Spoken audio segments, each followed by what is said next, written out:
In August 1942, as the campaign for Guadalcanal was getting underway, the United States launched a hit-and-run raid on Japanese-held Makin Island. Intended to take prisoners and gather intelligence, it aimed to distract Japan from the Solomons. The raiders came from the 2nd Marine Raider Battalion, under the command of Lieutenant Colonel Evans Carlson. Shortly after midnight on August 17th, 211 raiders came ashore from the submarines USS Nautilus and Argonaut, using rubber boats. But rough seas and engine failures scattered the invasion, and Carlson's planned two-beach landing. Lieutenant Oscar Petros and a 12-man squad did not receive the new plans and came ashore at the original point.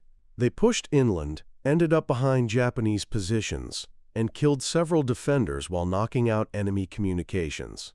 2 Japanese flying boats attempted to land reinforcements that afternoon, but were met by heavy fire as one crashed and the other burned.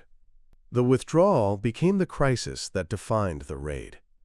On the night of August 17th, the raiders tried to fight back through the surf, but many lacked working motors and couldn't clear the breakers. Marines lost weapons and equipment in the water, and by morning they had regrouped on the beach. On August 18th, an attempt to run a rescue line to shore was interrupted by Japanese aircraft, forcing the submarines to dive offshore.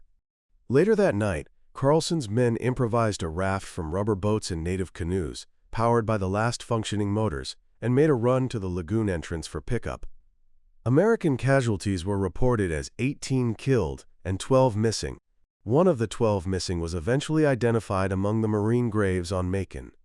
Of the remaining 11, 9 were inadvertently left behind during the chaotic withdrawal and executed by Japanese forces.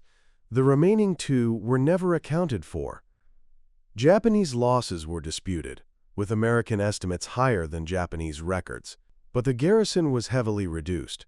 Strategically, the raid did not deliver what planners wanted. The raiders took no prisoners, brought back little useful intelligence, and did not force Japan to divert forces away from the Solomons. Japan responded by strengthening defenses across the Central Pacific.